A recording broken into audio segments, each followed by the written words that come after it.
pertama adalah buyback emiten BUMN lebih dipermudah. Karena satu-satunya dalam sejarah pasar modal Indonesia yang bisa nyelamatin itu ketika pemerintah turun tangan melalui BUMN, buyback sahamnya. Ketika blue chip di buyback, itu market setidaknya IHSG itu beta marketnya naik bisa 7-8% dalam waktu 2-3 hari. Dan itu menyegarkan. Kemudian yang kedua adalah reformasi free float segera dipercepat agar MSCI tidak terus panis kita. Akselerasi T+1 settlement. Saya punya data, negara-negara tetangga rata-rata udah T+0. Ya oke, sekarang kita harus T+1 karena kita masih T+2. Sehingga cash flow mereka bisa lumayan ringan, juga retail juga bisa ringan.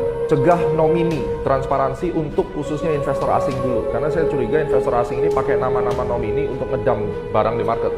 Jadi kalau ini bisa diawasi dengan serius, antek-antek asing-asing yang pingin ngancurin market kita, spekulasi itu bisa dicegah dengan nomini dikurangin. Asimetri harga, auto reject atas dan bawah.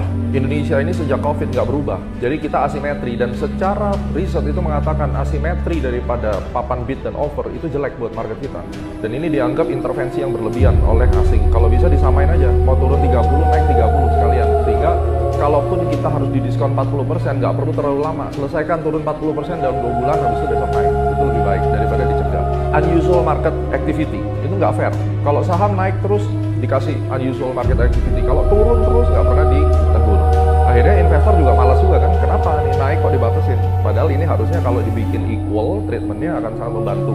Tolong dividen pajak dihapus. Dan kenapa kita harus ngambil dividen pajak? Karena ini penting sekali. Ketika investor itu masuk ke pasar modal dan dia tahu saya dapat dividen tidak dipajakin, maka dia akan pegang barangnya dan ditahan lama untuk dividen. Nah ini kita perlu orang-orang yang bukan masuk ke bursa efek, keluar masuk hit and run spekulasi. Kita mau orang placing uang besar, dapat dividen. Kembali kepada nomenklatur pasar modal, bukan untuk cari capital gain keluar masuk. Dan sekarang keluar masuknya udah triliunan per hari. Nah, ini kan merusak gitu sebenarnya. Kemudian limit dana pensiun dipastikan 20% itu terrealisasi.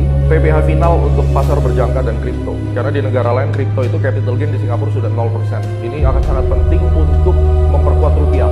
Kalau kripto itu bisa lebih nice dan pasar berjangka di sini juga PPh-nya sudah final, maka at least orang Indonesia akan tarik uangnya daripada saya trading di tempat luar, investor keluar, taruh kembali pulangin. Karena ini kan inline dengan Pak Purbaya. Dan nadanya Pak Purbaya kan sekarang bukan merangkul tax amnesty. Ini nadanya adalah saya kasih waktu ya, tenggat. Kalau tidak bawa masuk, uangmu nggak akan bisa masuk. Ini di tengah era yang krisis kepercayaan pemerintah sebisa mungkin lebih soft approach gitu. Karena kalau masyarakat diintimidasi, uang nggak dibawa masuk, ya beneran dia bilang ya udah uangnya saya taruh luar aja. Ngapain saya harus pulangin? Karena antipati sudah terjadi.